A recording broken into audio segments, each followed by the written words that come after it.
اگر آپ کو میری یہ ویڈیو پسند آئے تو like, comment and share, subscribe کرنا مت بھولیے۔ بسم اللہ الرحمن الرحیم۔ السلام علیکم آڈینس۔ سلطنت عثمانیہ کے اگلی ایپیسوڈ کی طرف بڑھتے ہیں۔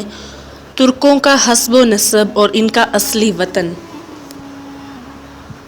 ماورون نہر کا علاقہ جسے آج ہم ترکستان کا نام دیتے ہیں اور جو مشرق میں منگولیا اور شمالی چین کی پہاڑیوں سے مغرب میں بحر قزوین اور شمال میں میدانی علاقوں سے جنوب میں برصغیر اور فارس تک پھیلا ہوا ہے، خاندانوں کا وطن ہے۔ اس علاقہ میں اس خاندان کے بڑے بڑے قبائل رہائش پذیر تھے اور ترک یا اتراک کے نام سے پہچانے جاتے تھے۔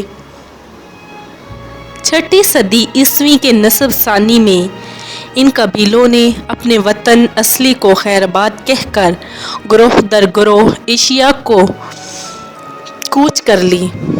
مورخین ان کی اس نقل مکانی کی کئی توجیہات کرتے ہیں۔ بعض کا خیال ہے کہ اس کی وجہ اقتصادی بدحالی تھی۔ شدید قحط اور بڑھتی ہوئی آبادی نے انہیں ترک وطن پر مجبور کیا اور وہ ایسے علاقوں میں آ کر بسے جہاں وسیع چراگاہیں اور خوشحال زندگی کے اسباب وافر مقدار میں موجود تھے۔ بعض تاریخ نگاروں کا نقطہ نظریہ ہے کہ اس نقل مکانی کے پیچھے سیاسی عوامل کارفرما تھے۔ ترکوں کو بعض ایسے طاقتور قبائل کی دشمنی کا سامنا کرنا پڑا جن کی طاقت اور تعداد ان سے کہیں زیادہ تھی، جیسے منگولیا۔ اس دشمنی سے بچنے کے لیے انہوں نے ترکستان کو چھوڑ کر ایک ایسے علاقے کی راہ لی جہاں وہ امن و آتشی کی زندگی بسر کر سکتے تھے۔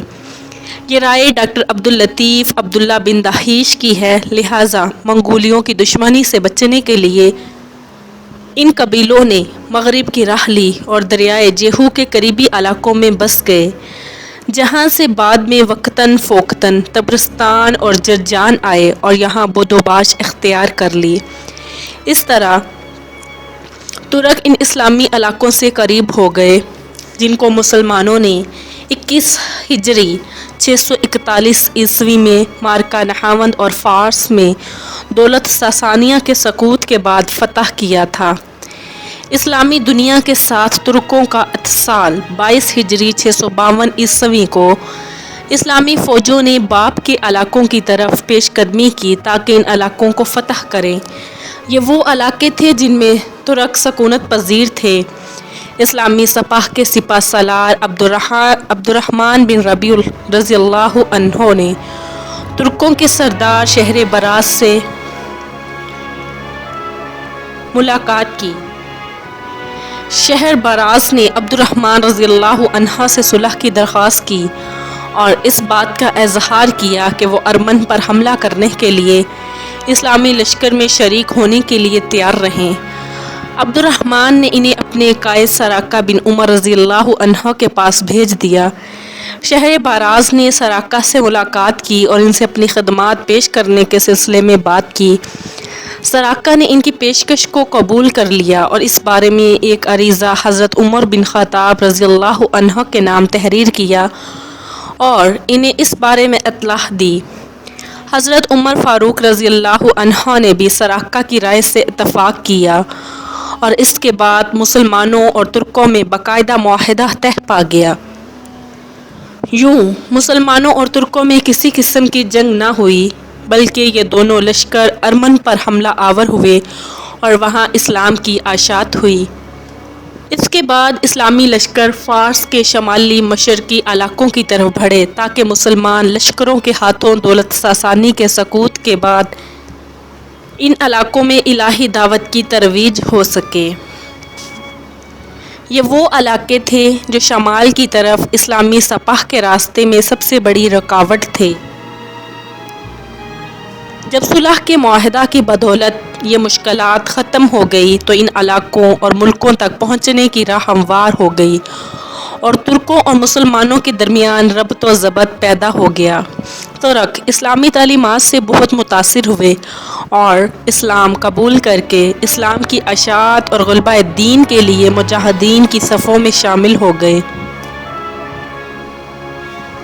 خلیفہ راشد حضرت عثمان غنی رضی اللہ تعالی عنہ کے عہد خلافت میں طبرستان کا پورا علاقہ فتح ہوا۔ 31 ہجری کو اسلامی لشکر دریائے جیہو سے پار اترا اور ماور النہر کے علاقے میں پڑاؤ کیا۔ اس علاقے کے ترک جوک در جوک اسلام میں داخل ہوئے اور اسلام کا دفاع کرنے اور خدائی پیغام کو پوری دنیا میں پھیلانے کے لیے جہادی سرگرمیوں میں شریک ہو گئے۔ اس کے بعد بھی اسلامی لشکر کی پیش قدمی جاری رہی۔ حضرت امیر معاویہ رضی اللہ تعالی عنہ کے دور میں بخارا فتح ہوا۔ کامیابی و کامرانی کا یہ سلسلہ آگے بڑھا اور سمرقند بھی اسلامی قلمرو میں شامل ہوا، حتیٰ کہ اسلامی سلطنت کی سرحدیں وسیع سے وسیع تر ہوتی گئی اور ایک وقت وہ بھی آیا کہ ماور النہر کے تمام علاقے اسلامی سلطنت کا حصہ بن گئے اور ان میں بسنے والے ترک قبائل نے خالص اسلامی تہذیب و تمدن کو اختیار کیا۔ عباسی خلفاء اور امراء کے درباروں میں ترکوں کا اثر و نفوذ بڑھنا شروع ہوا۔ ہر شعبے میں ترکوں کی ایک متعدد تعداد دیکھی جانے لگی۔ فوج، کاتب اور حکومت کے دوسرے اعلیٰ مناصب، غرض یہ کہ کوئی ایسا شعبہ نہیں تھا جہاں ترک موجود نہ ہوں۔ اپنی خدا داد صلاحیتوں اور اخلاص کی بدولت انہیں بڑے بڑے مناصب پر فائز کیا گیا۔ جب معتصم تخت خلافت پر مطمئن ہوا تو ترکی اثر و نفوذ کے سامنے اعلیٰ مناصب کے سب دروازے کھل گئے۔ بڑے بڑے منصب ترکوں کے سپرد ہوئے۔ ترک اب سلطنت کے ہر شعبہ میں کلیدی اسامیوں پر کام کرنے لگے۔ دراصل ایرانی اثر و نفوذ کی بیخ کنی کرنا چاہتا تھا۔ ایرانی خلیفہ المامون کے دور سے ایک بہت بڑی طاقت کی حیثیت سے حکومتی عہدے پر فائز چلے آ رہے تھے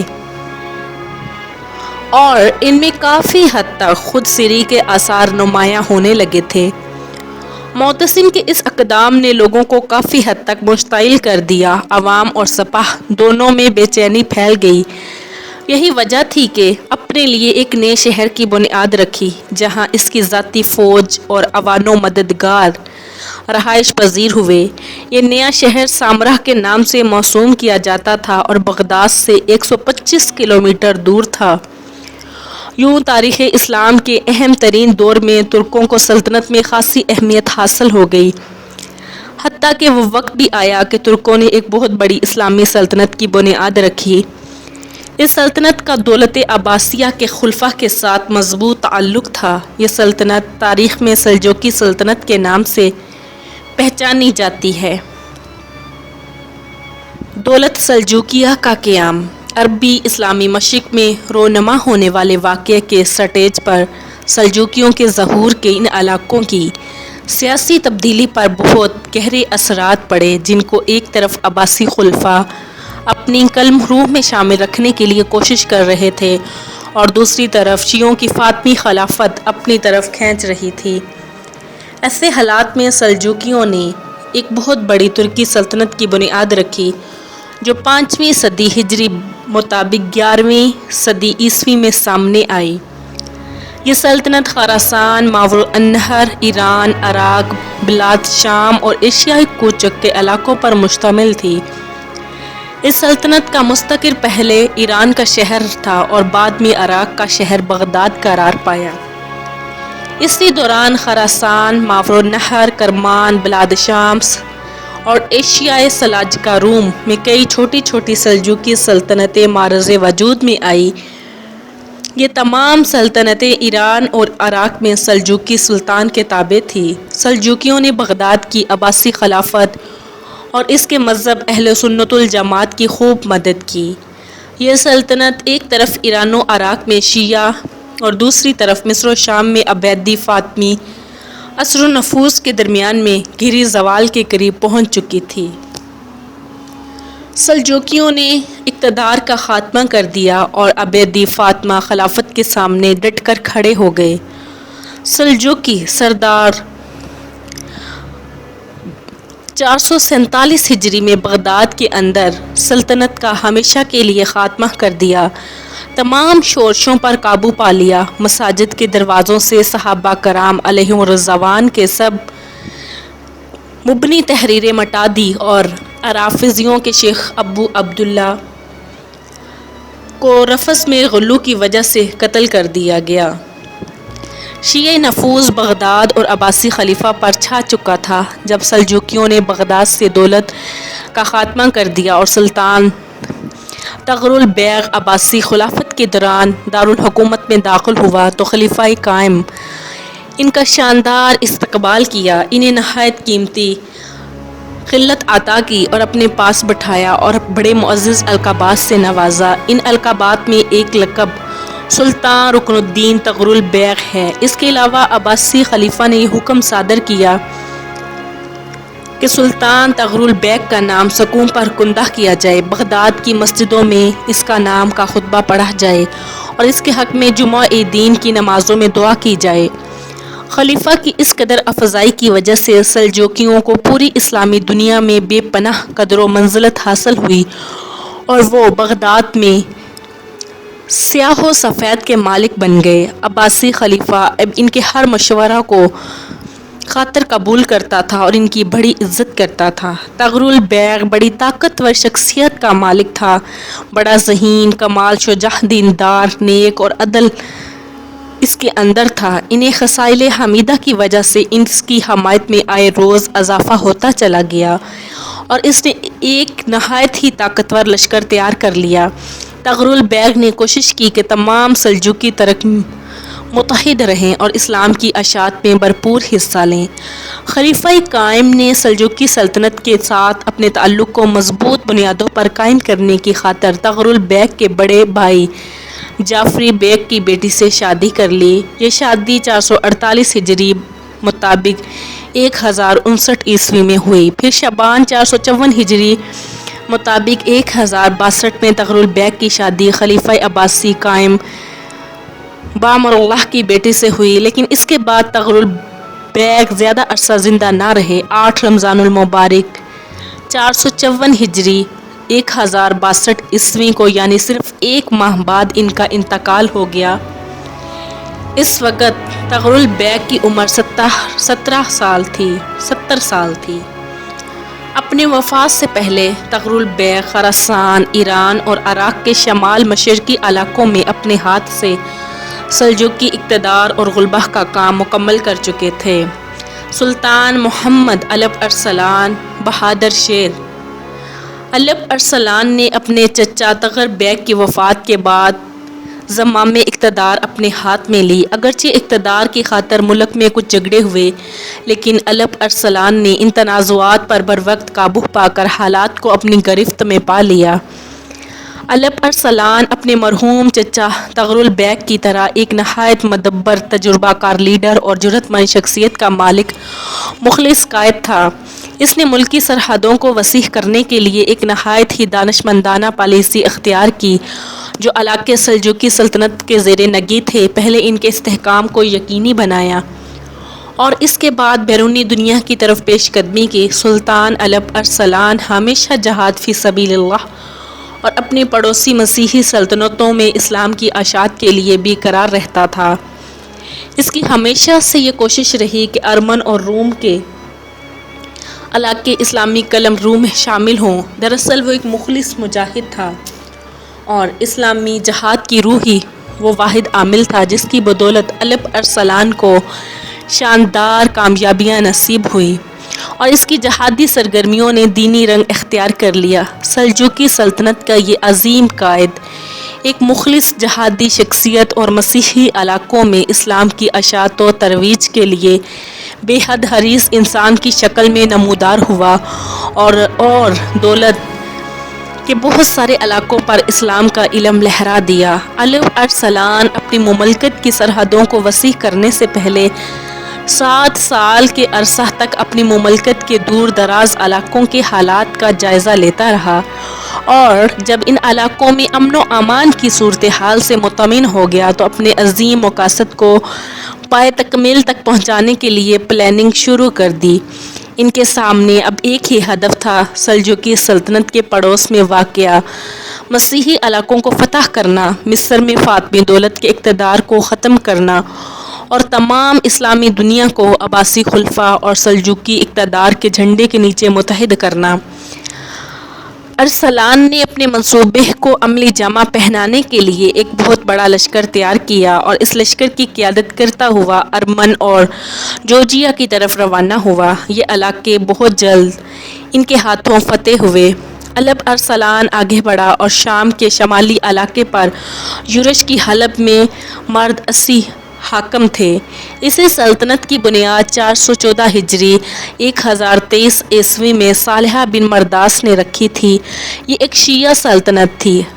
الب ارسلان نے مرداسی سلطنت کا محاصرہ کر لیا اور اس سلطنت کے فرمان محمود بن صالح بن مرداس کو مجبور کیا کہ وہ مصر کے فاطمی خلیفہ کی بجائے عباسی خلیفہ کی حکومت کو تسلیم کرے اور لوگوں کو اس حکومت کے احکام کا پابند کرے۔ اس کے بعد الب ارسلان نے ایک ترکی قائد او خوارزمی کو جنوبی شام پر حملہ کرنے کے لیے بھیجا۔ خوارزمی نے فاطمیوں سے رملہ اور بیت المقدس چھین لیے، لیکن اسقلان پر قبضہ نہ ہو سکا، جسے مصری حدود میں داخلہ کے لیے ایک بہت بڑے دروازے کی حیثیت حاصل تھی۔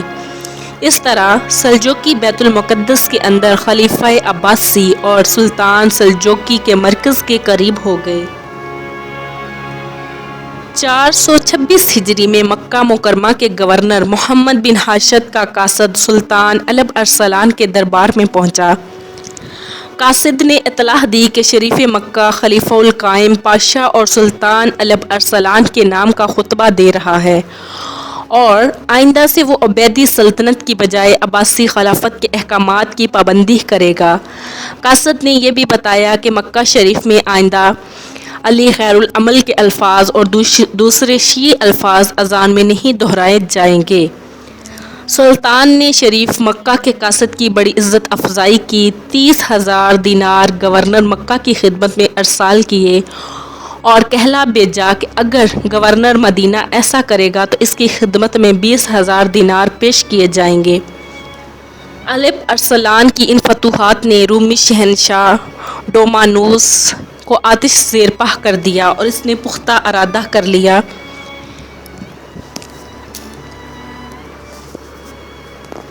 کہ وہ ہر قیمت پر اپنی شہنشاہیت کا دفاع کرے گا۔ اس مقصد کی خاطر اس نے اپنی پوری فوج سلجوقیوں کے خلاف جنگ میں جھونک دی۔